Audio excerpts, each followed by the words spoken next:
தனுசு ராசி அன்பர்களே, இன்று சந்திரன் உங்கள் ராசிக்கு 8ஆம் இடத்தில் உள்ளார். உங்கள் ராசி அதிபதி குரு ராசிக்கு 7ஆம் இடத்தில் உள்ளார். இன்று உங்களுக்கு சந்திராஷ்டமம். குலதெய்வ வழிபாடு வெற்றியை தரும். வீண் வாக்குவாதத்தை தவிர்க்க வேண்டிய நாள். வெளியூர் பிரயாணத்தை தவிர்க்க வேண்டிய நாள். சிலருக்கு பணிச்சுமை சற்று அதிகமாக இருக்கும். தனுசு ராசி மூலம் நட்சத்திரம்.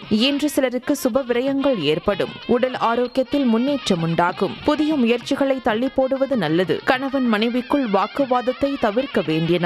தனுசு ராசி போராடம் நட்சத்திரம். இன்று மற்றவர்கள் பிரச்சனையில் தலையிட வேண்டாம். குலதெய்வ வழிபாடு வெற்றியை தரும். கோர்ட் கேஸ் பிரச்சனையில் ஈடுபட வேண்டாம். யாருக்கும் கடன் கொடுக்க வேண்டாம். தனுசு ராசி உத்திராடம் நட்சத்திரம். இன்று அலுவலகத்தில் வேலை பளு சற்று அதிகமாக இருக்கும். முன்னோர்கள் ஆசிர்வாதம் கிடைக்கக்கூடிய நாள். கணவன் மனைவிக்குள் கருத்து வேறுபாடு ஏற்படும். செய்தொழிலில் புதிய முதலீடுகள் செய்ய வேண்டாம். உங்கள் ராசி மற்றும் நட்சத்திர பலன்கள் முழுவதுமாக காண டிஸ்கிரிப்ஷனில் உள்ள லிங்கை கிளிக் செய்யவும்.